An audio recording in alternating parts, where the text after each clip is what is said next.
ꯑꯍꯥꯟꯕꯃꯛꯇꯗ ꯑꯩꯈꯣꯏꯒꯤ ꯅꯨꯡꯁꯤꯕꯒꯤ ꯑꯃꯁꯨꯡ ꯊꯧꯖꯥꯜꯒꯤ ꯍꯧꯔꯛꯐꯝ ꯑꯣꯏꯔꯤꯕ ꯀꯟꯕꯤꯕ ꯃꯄꯨ ꯄ꯭ꯔꯚꯨ ꯖꯤꯁꯨ ꯈ꯭ꯔꯤꯁꯇꯒꯤ ꯃꯤꯡꯗ ꯑꯣꯖꯥꯁꯤꯡ ꯑꯃꯁꯨꯡ ꯏꯆꯤꯜ ꯏꯅꯥꯎꯁꯤꯡ ꯈ꯭ꯋꯥꯏ ꯄꯨꯝꯅꯃꯛꯄꯨ ꯑꯩꯍꯥꯛꯅ ꯁꯂꯥꯝ ꯇꯧꯖꯔꯤ ꯑꯗꯨꯒ ꯉꯁꯤꯒꯤ ꯅꯨꯃꯤꯠ ꯑꯁꯤ ꯐꯥꯎꯕ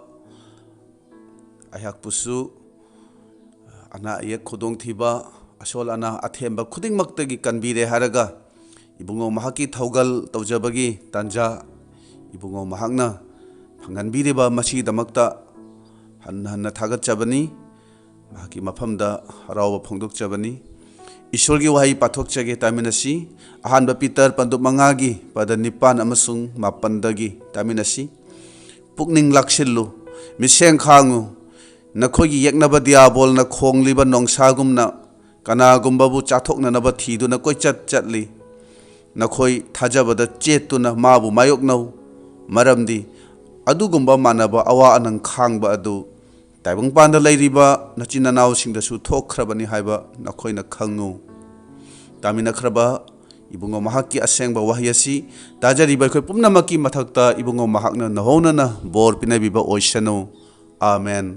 ngasigi numit asida ayhaki sermon asigi damakta thamjariba hiram adudi aikhoi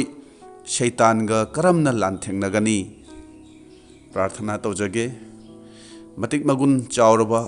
सर्गदा लेबा इपा नचाना इबुंगो नाहाकी वहाई हाइदोक चगदबसे इबुंगो अयहाकु पांगबियु इबुंगो नाहाकी थवाई असेंगबना नचाबु सोकपियु तागदबो खुदिंगमक्ता थवाईगी ओइबा पांगल फंगबा याबा अदुगुम्बा सरमोन अदुगुम्बा वहाईसिंग ओहनबियु हाइदुना प्रभु जीशु ख्रिस्टगी मिंगदा निजरिबनी आमेन अखोइना खंगी मदुदी अखोइगी क्रिस्तान पुंसी से इचम चमने हिंगबा यादे लानफमगी पुंसीनी ताइबंगपानबगी ओइबा हराव नुंगाइबदा लैथोकबा याबा पुंसी नत्ते मफम मतम पुमनमक्ता लानथेंगनबा ताइ मदुदी अखोइगी थवाइगी पुंसी से कन्नबगी दमक्तनी मसी नत्रबदी थवाइदा सोंथबसे सोइद्रबनी अखोइना ईश्वरबु थागनिंगाइनी मरमदी बाइबलना हाइरी शैतान की थबक पुमनमकपु मांगहन्नबगीदमक जीशु ख्रिस्ट ताइबंगपानदा लाखिबनी जीशु खक्तना शैतानबु माइथीबा पीबनी अदुबु लांथेंगनबा असिगीदमक अखोइदा थौरांग तौननबा ईश्वरना सिनबिबा दायित्व खरा लै मसी अखोइ निंगसिंगमिनसि मदुदी लेप्पा लैतना शैतानगा करमना मायोकनगनी हाइबसिगी मतांगदनी अदुना शैतानना थाजबा अखोइदा एटेक तौबसि करिगिनो मसीगी मरमसी हाना अखोइना खंगलगदी अखोइना माई पाकपा चाउखतपा ngамगनी शैतानना अखोइदा करिगी नत्रगा करमना एटेक तौबनो हाइबसे अखोइ खंगबा ताइ अदुगा मसीदगी ngakthoknanaba lambise karino haibasisu मसी अखोइ खंगदबा यादे अदुना अहानबदा शैतानना अखोइदा लंदाबगी मरमसी करिगिनो मसी अखोइ खंगफम थोई अखोइना खंगबा याबदी थाजबा अमसुंग थाजदबसु शैतानना थेमदोइबनी अदुना थेमदोकपगी खेनबा मवोंग अदुसु अखोइ खंगफम थोई अदुना अहानबदा थाजदबसिंगदा थेमदोकपगी मरमदी शैतानगी मसागी ओइबा अपामबदो थुंगननबनी मखोइबु पापकी लंबीदा लमजिंगदुना मागी अपामबदो थुंगहल्ले करिगुम्बा मतमदा थाजबा इचिल इनाउसिंगना अखोइ अंगकपा पोई मदुदी थाजदबसिंग असिना पापता लैदुना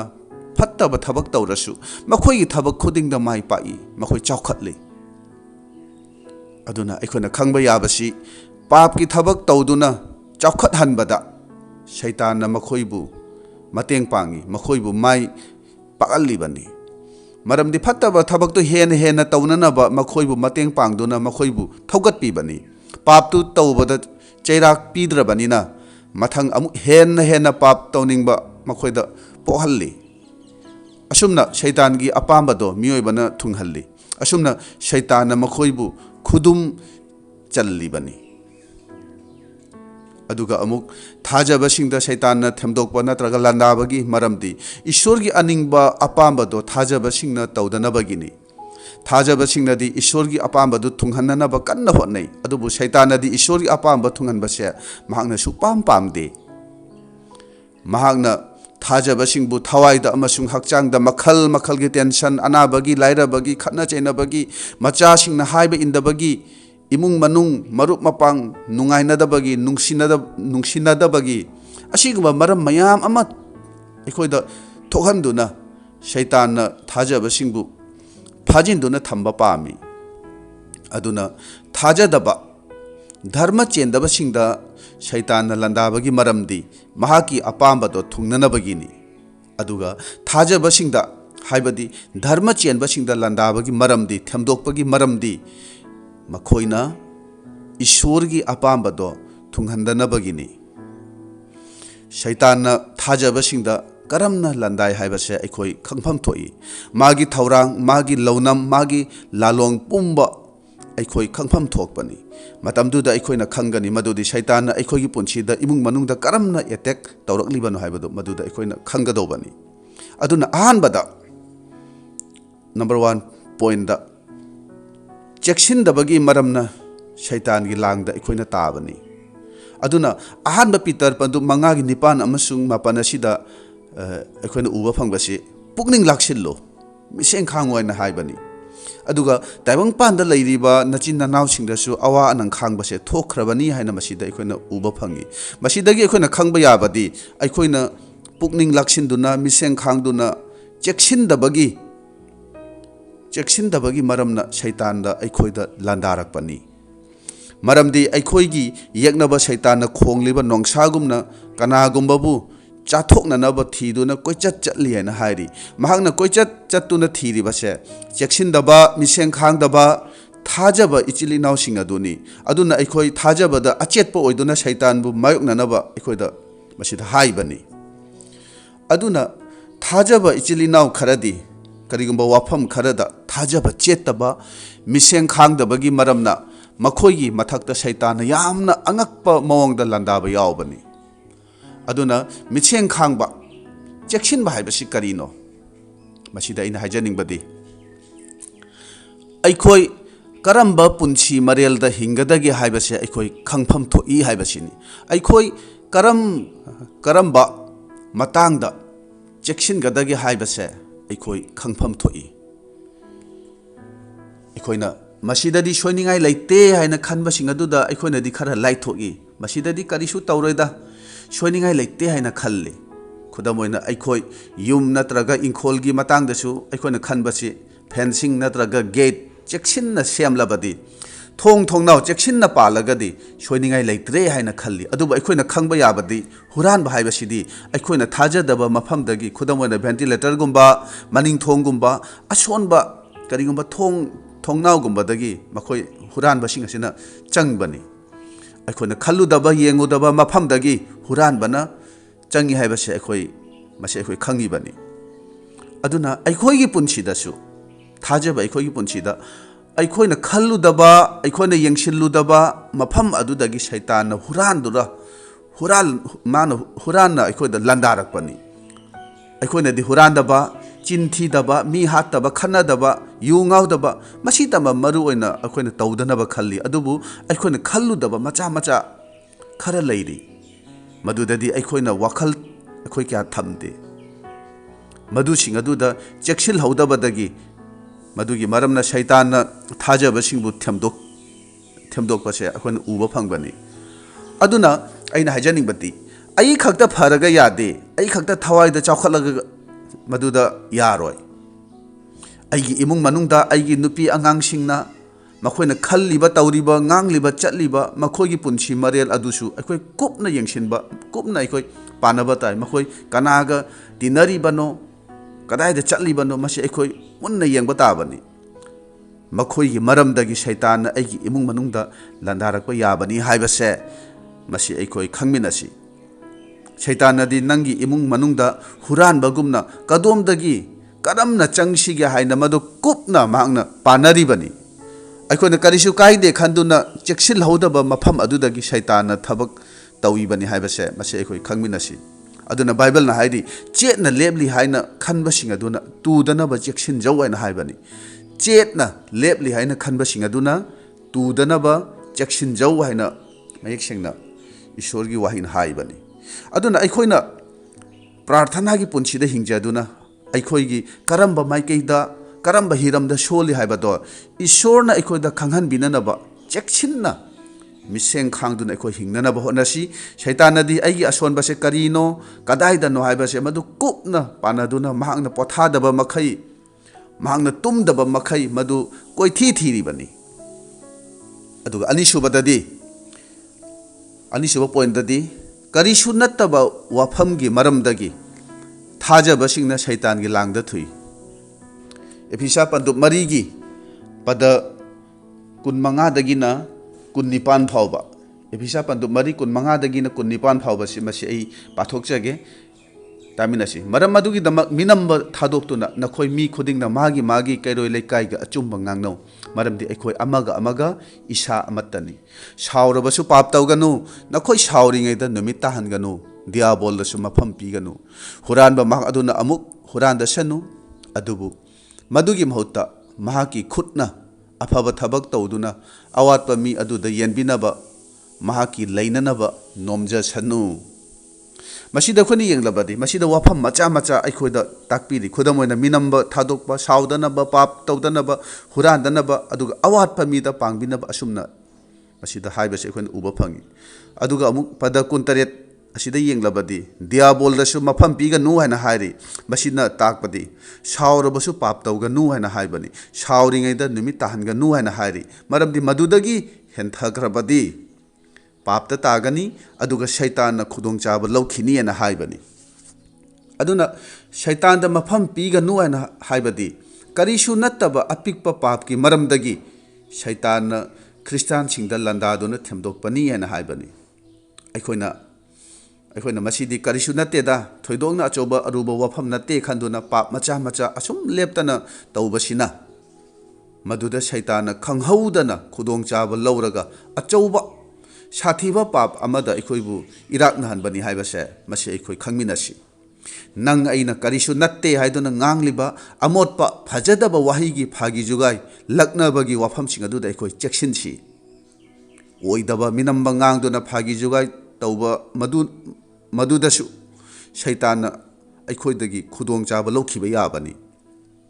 अइना सोखिबनी लानखिबनी असुमनदि हाइरगा असुम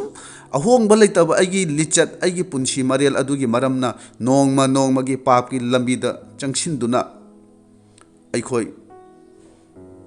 अखोइगी पुंसी असे शैतानगी अथेंबदा ताखिबा याबनी अदुना अखोइ पुकनिंग लाक्सिनसी अखोइ यामना चेक्सिनसी सोखिबनी हाइबसिगा पाप हाइबसिगा यामना खेतनबा लै सोखिबा हाइबसे पाप नत्ते अदुगा पाप हाइबसे सोखिबदु नत्ते पाप तौरगा सोखिबनी हाइबदु यारोय अदुना सावबा हाइबसे पाप नत्ते अदुबु असावबदुना असुम ngamhanduna नुमित ताहनखिबा अदुदी हाइबदी शैतानदा मफम पीदुना इसाना खंगना खंगना पापता ताबनी हाइना मसीदा हाइबनी अदुना अखोइ करीसु नत्तेदा हाइना खनबा वाफम मचा मचादा शैतान खुदोंग चाब लौई हाइबसे मसी अखोइ मुन्ना खंगमिनसी बाइबल द यावबा करीसु नत्ते हाइना खनबा अपिकपा वाफम अमगी मतांगदा येंगमिनसी सिंथारोन पंदुप 12 दा येंगलबदी नोंगमा मौसीगी मचन मिरियामना मौसीगी मायोक्ता मुरुम मुरुम महांगना सोलम्मे मदुदा माना मुरुम मुरुम सोनबगी मरम मदुदी करीनो हाइना हारगदी मौसीना कुछ निंगोल अमा लौबगी दमकनी अदुगा अमुक मांगना ईश्वरना मोजेस खक्तदा वा ngangbara अखोइददी nganगदबरा हाइदुना माना मुरुम मुरुम सोले मसीनी मसीगी वाफम असे यामना चावबदी नत्ते अपिकपा वाफमनी हाइना अखोइ लौबदी याय खुदमना अखोइगी सिंगलुप मनुंगदसु इमुंग मनुंगदसु असिगुंबा वाफमसिदि तोइना थोकपा वाफमनी मसीदा अखोइना यामना लुना मसी पाप अमनी गाइना अखोइना क्या खन्नदि मिरियामना हाइबसिसु करीसु नत्ते हाइना अखोइना खनबा याबनी अदुबु महाकी मसीगी वाफमसिगी मरमना मिरियाम कुस्ती पक्पा नुपी अमा ओइखिबनी अदुना अखोइना करीसु नत्ते हाइना खल्लगा ngangliba वाफमसिंग अदो करीगुंबा मतमददी यामना अरुबा वाफम अमा ओइखिदुना शैतान कन्ना थबक तौइबनी मसी अखोइ खंगमिनसी अदुना शैतान थाजबसिंगदा लांदाबसे नंबर 1 ददी चेक्सिंदबगी मरमना नंबर 2 ददी करिसु कायदेदा हाइना खनबा पाप मचा मचा सिंग तौबगी मरमना अदुना एखोय पाप मचा मचा सिंग अदुसु तौदनबा एखोय यामना चेक्सिनबा ताई अहुम सुबददी आइन कायबा थबक तौबगी मरमना शैतान एखोयदा थबक तौई शैतान एखोयबु थेमदोकपानी अखोइना मी खंगहंदना लोना थुपना तौब थबक सिंगी मरमना शैतान की लांगदा अखोइजे थुई हाइबसे अखोइ निंगसिंगमिनासी मदु सरकारना यादबा नत्रगा सिंगलुपना यादबा बाइबलना यादबसु ओइबे याइ अखोइना मदुगुम्बा इल्लीगल ओइबा पापकी ओइबा थबक सिंग अदुदा मदु पुकनिंगदा थंबसिदा अखोइ इसाना इसाबु लैखा ताहनजबा यावि मदुगुम्बा मतम मदुदा शैतान अखोइबु खुदुम चल्लिबनी अखोइना खंगी एनिमल प्लानेट कई अमदी नोंगसाना करमना लुमदुना लेरे हारगा मखोइगी मचिनजाकी दमक्ता अतोप सासिंग करमना एटेक तौबा मदु अखोइना खंगी सोइरा रोइदोबा अचाबा मतमदु मखोइना असुम गाइदुना लैबनी असुमना शैतानसु अखोइबु अरानबा पापकी लंबीदा चटननबा थौगतपदा माना मतेंग पांगसिलकपा यावरिबनी असुमना थाजबसिंगबु महाकी लांगदा थुहल्ले इमुंग मनुंगदसु नुपाना नत्रगा नुपीना तालकलिबा सेलदुगी मरमदा ईश्वरदा फोंदोक्तुना सेंदान लंबीसे अचुंबा मवंगदा तानबा ngamnanaba ईश्वरदा हाइजबा दरकार ओय इमुंग मनुंगना फंगलकलिबा सेलसे कदाइदगी नो करमना नो मसी एखोय इमुंग मनुंग पुंबना सेंगना खंगबा ताई अदुना अखोइना खंगी जिहुदा इस्कारियोट से मागसे यामना करांबा अमदी हुरानबगी पुकनिंग लैबा सेबोक अमनी महांगना जिसुबु योंथोकबगी पुकनिंग लाखिबदो खंगहौदना हेक्ता नोंगमा खक्तदा लाखिबा नत्ते महांगना ममांगदगी हौना सेंगावदगी खरा खरा असुम असुम लेप्तना लौथोक्तुना लाखिबगिनी महाकी पुकनिंगदा इल्लीगल पापकी ओइबा थबकतो असुम तपना तपना चाउखतलगलगा अकोनबद अचौबा पापकी थबक जिसुबु योंथोकपगी थबक महापु योंथोकपगी थबक अदो महाना पांगथोकपा ngamखिबनी महाकी कानगदबदु खल्लगा लैखा ताबगी थबकतो महाना पांगथोखी अदुना Johan पंदुक 12 कुंतरेट असिदि येंगलबदी थवाईगी bore फंगदोबा थौरम ओरिबा प्रभुगी चखांग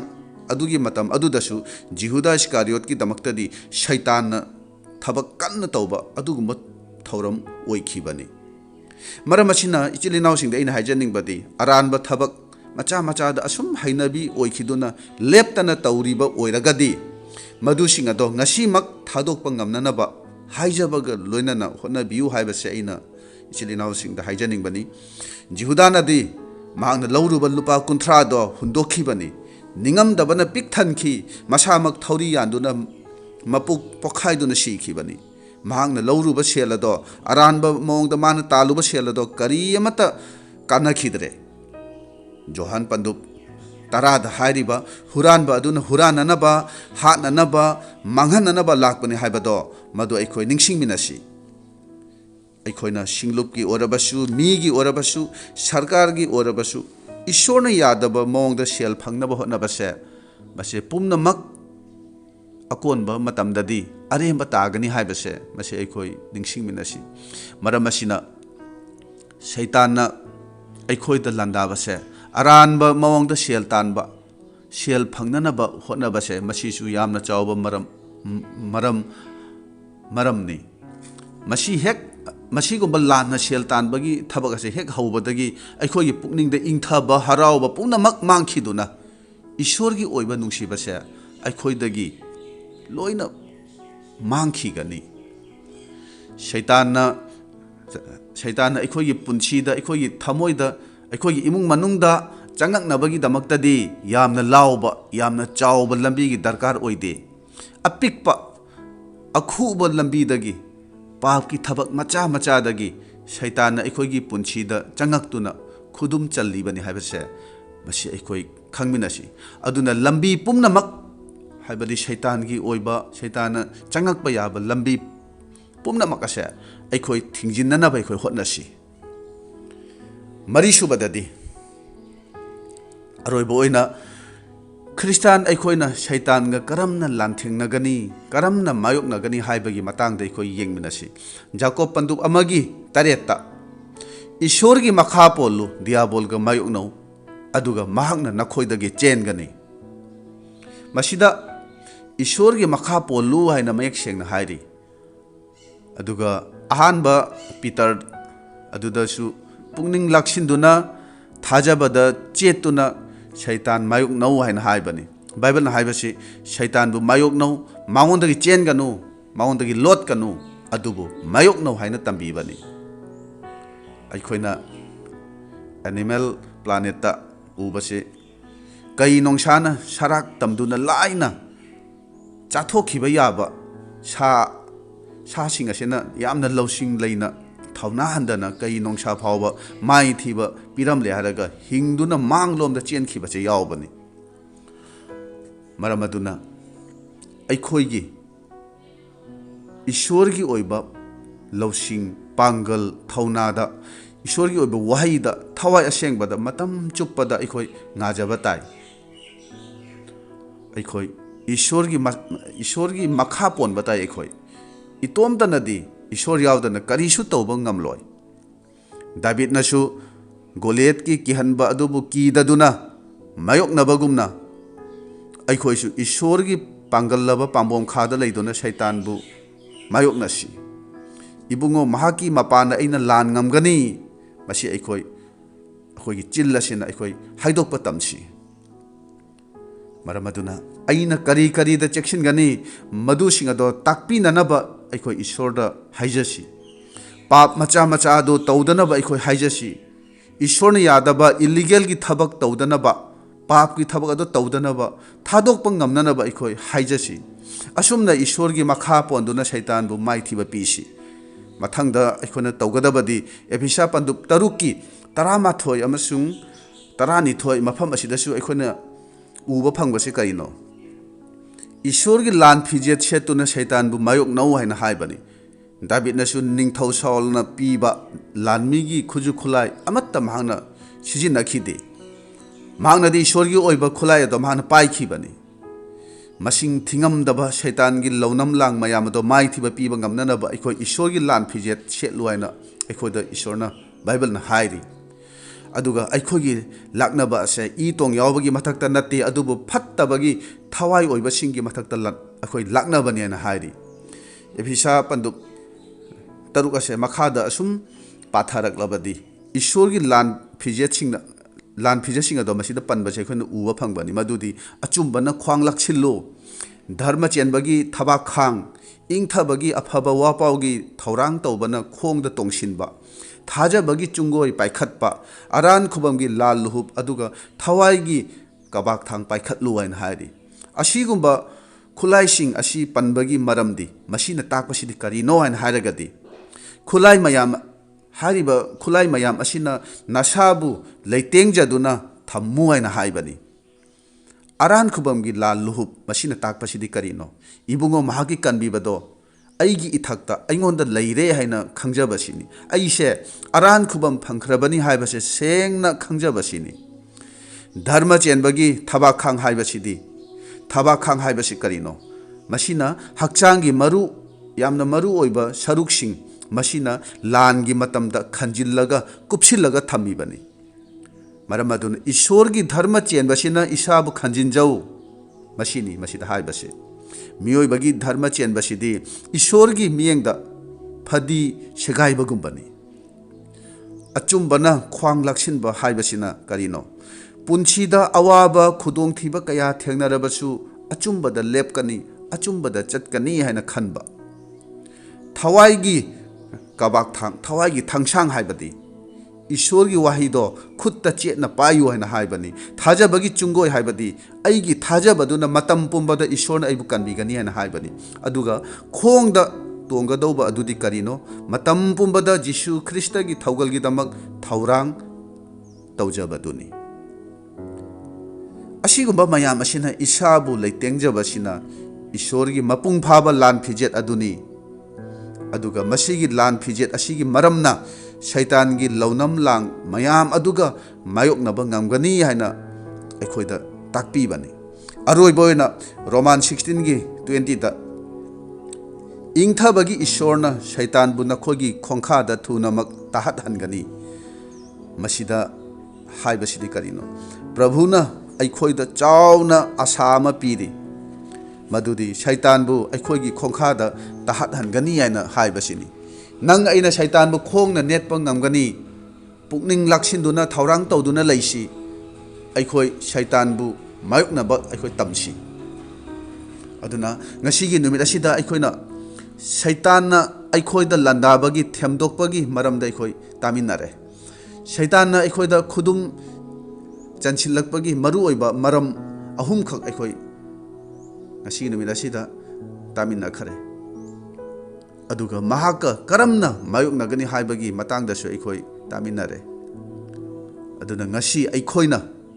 jisugi manakta changjaraklaba matam adudasu jisubu thajaraba matungdasu pap ki maramna ana ayek nangduna awa anada taduna papna yomsinduna hingba mayam ama aikogi irakta leiribani shirap phangba mawongda hingba mayam ama ngasi aikogi irakta leiri aduna aina nolukna ngasi numit asida amuka aina haijari ishorna matam piringaida fattaba khudingdagi aiko lapthoknanaba tawrasi ishorna hairi ingthabagi jisuna